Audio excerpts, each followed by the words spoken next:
بسم اللہ الرحمن الرحیم۔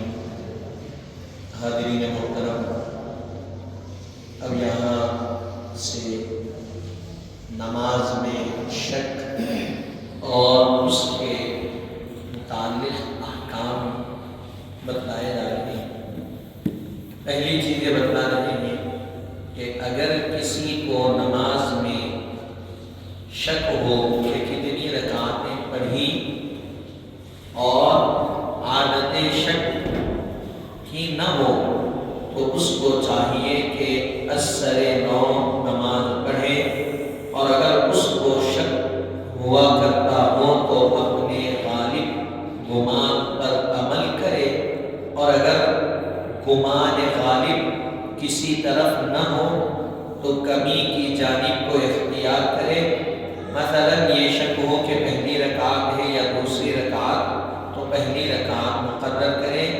اگر دوسری یا تیسری میں شک ہو تو دوسری رکعت، اسی طرح تیسری اور چوتھی میں شک ہو تو تیسری رکعت، اور جہاں جہاں قاعدے کا شک ہو وہاں قاعدہ کرے، تاکہ کوئی قاعدہ فرض و واجب ترک نہ ہو اور آخر میں سجدے سہو کر لے۔ اب یہاں سے یہ بتلا رہے ہیں پہلی چیز کہ نماز میں شک ہے۔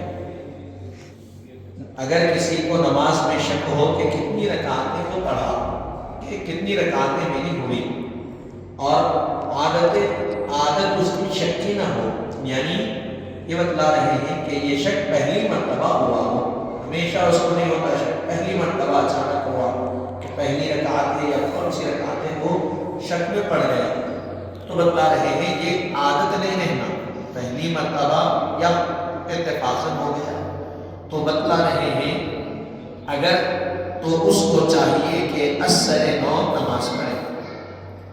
کسی کو نماز میں شک ہو کہ کتنی رکعتیں پڑھے اور عادت شک کی نہ ہو تو اس کو چاہیے کہ اثر نو نماز پڑھے، پوری نماز کو دوہرا لینا اگر نماز میں شک ہو گیا۔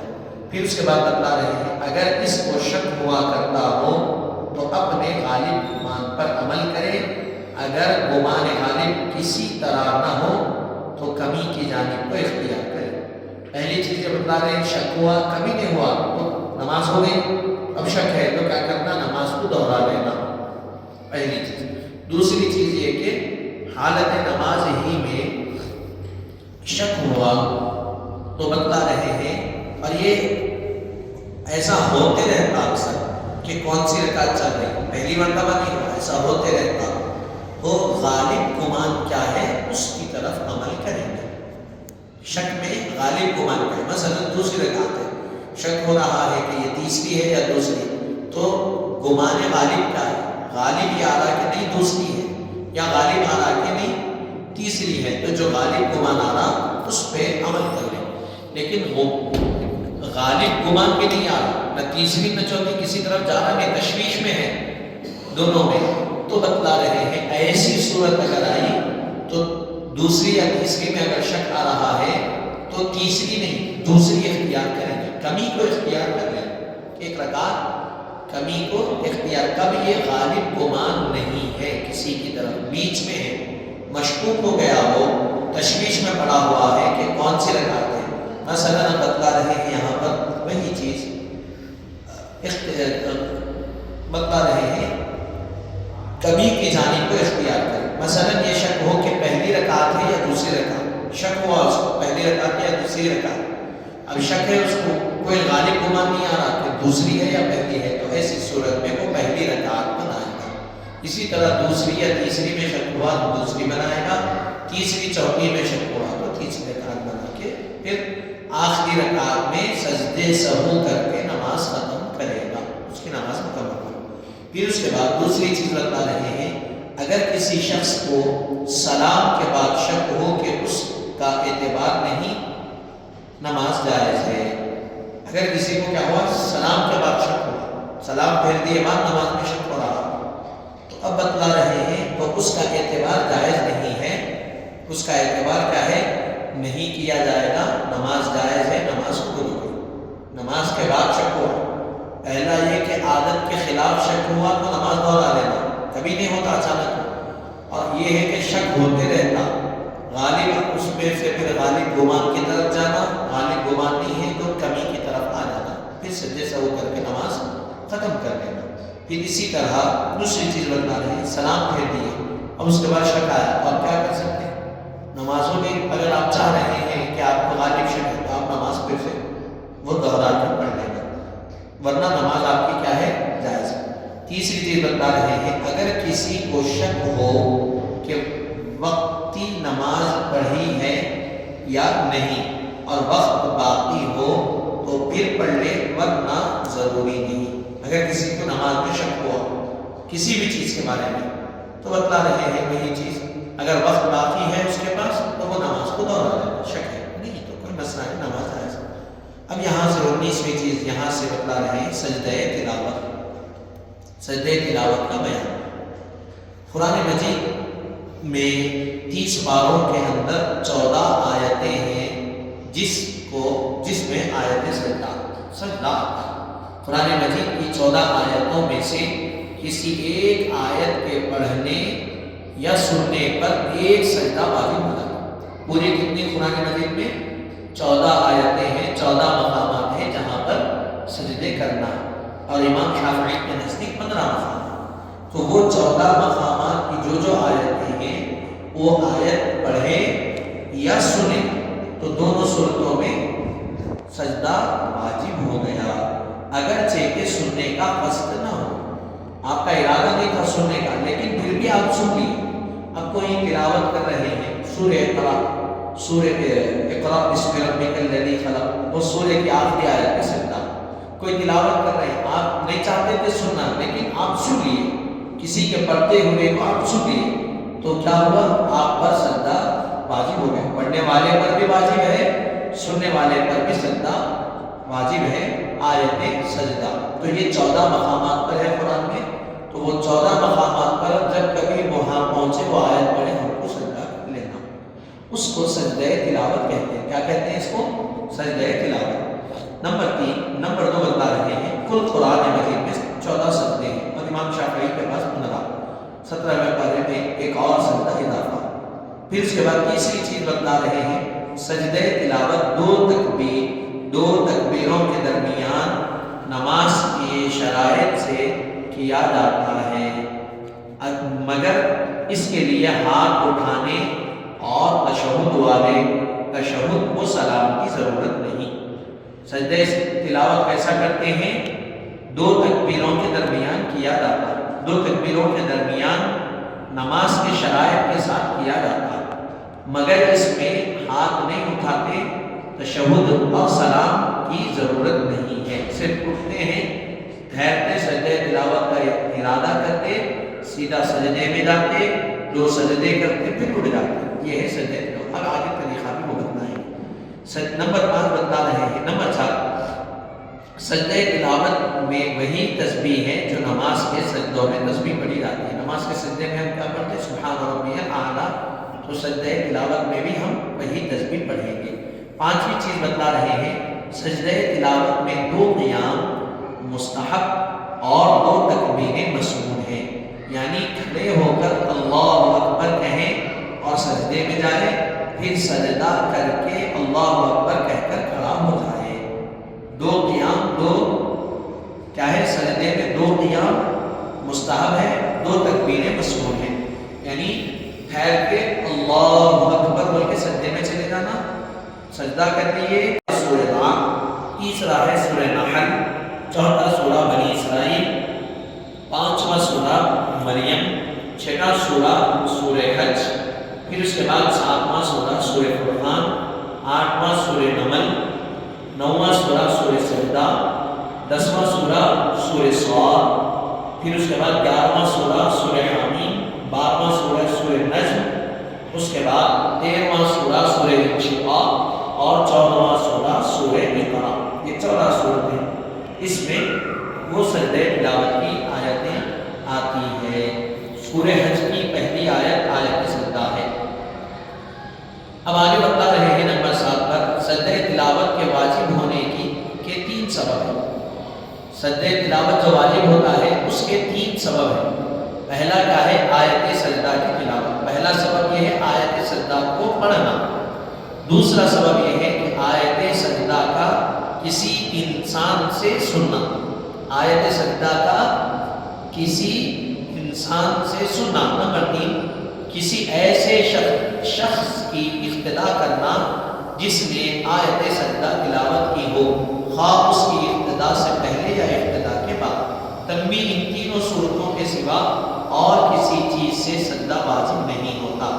مثلا اگر کوئی شخص سجدے کی آیت لکھے یا دل میں پڑھے، زبان سے نہ کہے یا ہجے کر کے پڑھے یا صرف آنکھ سے دیکھے، تو ان تمام صورتوں میں سجدہ تلاوت واجب نہیں ہوتا. 3 صورتیں ہیں. پہلی صورت کیا ہے؟ آیت سجدہ کا خود پڑھنا، اگرچہ کہ خود نہ سنے. مثلا بہرا آدمی تلاوت بھی کرا، جو کوئی پڑھے گا اس کو کرنا. دوسرا، آیت سجدہ کا کسی انسان سے سننا. کسی جانور مثلا طوطے وغیرہ سے آیت سجدہ سنی جائے تو سجدہ واجب نہیں ہوگا. 5ویں چیز، خاص سننے والا نماز میں ہو یا خارج نماز. اگر نماز میں ہو تو بعد فراغت نماز سجدہ کرے، تب بھی یہ شرط پڑھنے والے کے سوا دوسرے شخص کے حق میں. تیسری بتا رہے، کسی ایسے شخص کی ابتدا کرے جس نے آیت سجدہ کی تلاوت کی ہو، خواہ اس کی ابتدا پہلے کرے یا ابتدا بعد، دونوں صورتوں میں سجدہ تلاوت کرنا. اب یہاں ایک مسئلہ علماء یہ بتائیں. اب یوٹیوب پہ قرآن سنتے ہیں اکثر، قرآن ریکارڈڈ قرآن. ایک ہوتا قرآن رکھ کے پڑھنا، ایک ہوتا پہلے سے ریکارڈڈ سننا. اب مکے کے ائمہ کی قرآن اکثر سدیس صاحب دیگر ائمہ کی قرآن کو سنتے، تلاوت لگاتے. تو ایسی صورت میں اگر سجدہ تلاوت آ گیا تو کیا کرنا؟ تو بتایا گیا وہاں سجدہ تلاوت واجب نہیں ہوتا. کیوں؟ اس لیے کہ وہ پہلے سے ریکارڈڈ ہے، ریکارڈ کر کے پڑھ رہے ہیں. تو جب ریکارڈ ہوا اس وقت سجدہ، یعنی اب میں پڑھا تو سجدہ. اب میرا اگر ویڈیو ریکارڈ کر کے بعد میں اپلوڈ کرے، بعد میں اگر سنیں گے تو اس کے سجدہ تلاوت نہیں ہے. یہ ذہن میں رکھنا. جب پڑھ رہے ہیں آپ فی الوقت آپ سنیں تو فوری کر لینا. اگر ریکارڈڈ سنیں تو آپ بعد میں کرنا. ہاں یہ اگر بات ہے ریکارڈڈ سنتے ہوئے حافظ ہے یا یاد ہے، دہرائے ہو شاید کو، تو پھر سجدہ تلاوت کرنا پڑے گا. اب نمبر 9 بتلا رہے ہیں، سجدہ تلاوت اگر خارج نماز میں واجب ہو تو بہتر یہ ہے کہ اسی وقت ادا کر لے. اگر اس وقت ادا نہ کرے تو بھی جائز ہے، مگر مکروہ تنزیہی ہے. اور اگر نماز میں واجب ہو تو پھر اسی وقت ادا کرنا واجب ہے. سجدہ تلاوت کیا ہے؟ نماز کے باہر واجب ہوا، نماز میں نہیں ہوا، خارج نماز ہوا. جب سجدہ تلاوت آپ سنے واجب ہو گیا تبھی کر لینا بہتر ہے. اگر بعد میں کر رہے ہیں خارج نماز سنے تو جائز ہے، کر سکتے، لیکن مکروہ تنزیہی ہے. اور اگر حالت نماز میں سجدہ تلاوت سنے تو اسی وقت کرنا واجب ہے، آپ بعد میں نہیں کر سکتے.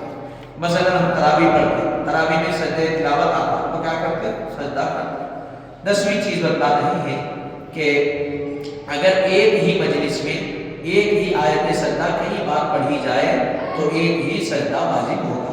ایک مجلس بیٹھی ہوئی، اب ہم سب بیٹھے ہوئے ہیں، میں ایک آیت سجدہ ایک بار پڑھا واجب، وہی آیت سجدہ میں 10 بار پڑھا تو کیا 10 بار سجدے کریں گے ہم؟ نہیں. ایک مرتبہ کرنے سے وہ 10 مرتبہ کا ذمہ ادا ہو گیا.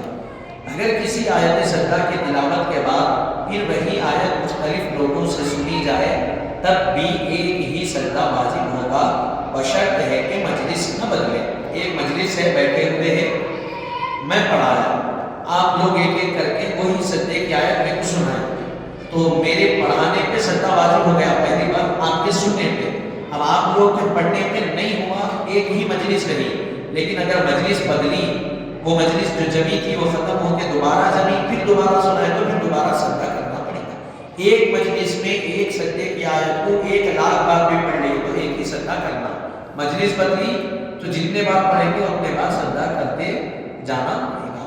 پھر اس کے بعد بتلا رہے ہیں اگر کوئی شخص آیت سجدہ پڑھ کر اسی مجلس میں 1-2 لقموں سے زیادہ کھانا کھائے یا 2 کلموں سے زیادہ باتیں کرے یا 1-2 ختم سے زیادہ چلے یا خرید و فروخت میں مشغول ہو تو ان صورتوں میں چونکہ احکام مجلس بدل گئی ہے لہذا 2 سجدے واجب ہوں گے۔ کوئی شخص کیا کیا؟ سجدہ تلاوت پڑھا، 2 لقمے کھایا کھانا، کتنا مطلع رہے گی؟ 2 لقمے، 2 دانے لقمے کس کو ہوتے ہیں؟ چلو ایک نوال آگے سمجھو، 2 نوالے کھانا کھا لیا تو اس کی مجلس بدل گئی۔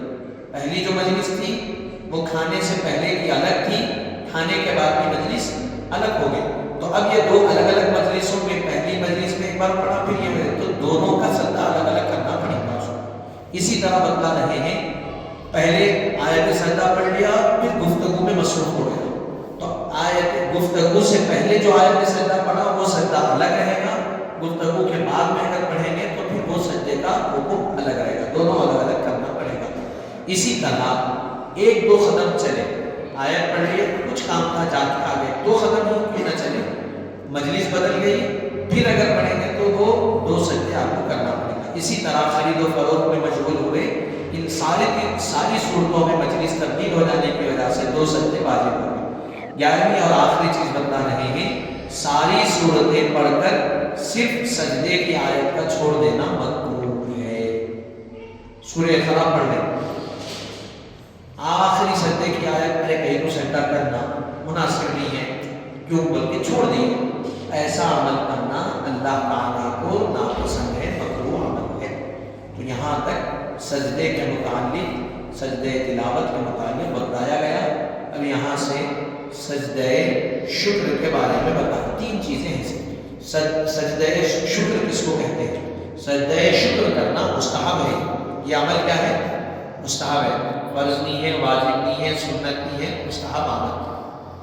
اس وقت جب کہ کوئی نعمت حاصل ہو یا مصیبت دور ہو جائے، سجدہ شکر کب کرتے ہیں؟ کسی نعمت کے مل جانے پر کرتے ہیں یا مصیبت کے دور ہو جانے پر کرتے ہیں سجدہ شکر، اور یہ جائز ہے، کر سکتے ہیں۔ دوسری چیز، نماز کے متصل سجدہ کرنا مکروہ ہے، تاکہ جاہلوں کو سجدے کے مسنون کا واجب ہونے کا خیال ہو۔ نماز کے متصل، نماز ختم کرتے ہی سجدہ کرنا، جڑا کے نماز ختم کرے فوراً سجدے میں چلے گئے، تو ایسا کرنا مکروہ ہے، اللہ کو ناپسند ہے۔ کیوں؟ اس لیے کہ آپ کو علم ہے، آپ جانتے ہیں میں سجدہ شکر کر رہا ہوں یا جو بھی کر رہا ہوں آپ جانتے ہیں، نماز پڑھا اللہ کا شکر ہے، میں نماز میں توفیق بھی، سجدہ کر لیے، دعا کر لی۔ لیکن کوئی جاہل اگر دیکھا تو وہ کیا سمجھے گا؟ یا تو یہ واجب ہے یا سنت ہے، شاید ملا کے کرنا، اس کی وجہ سے وہ کیا ہو جاتا اس کے پاس ایک کیا اسلام میں جو چیز نہیں ہے وہ کرنے لگ جاتا ہے، اس کو ضروری سمجھ جاتا۔ تو بتایا گیا اس وجہ سے اللہ کو ناپسند ہے ایسا عمل۔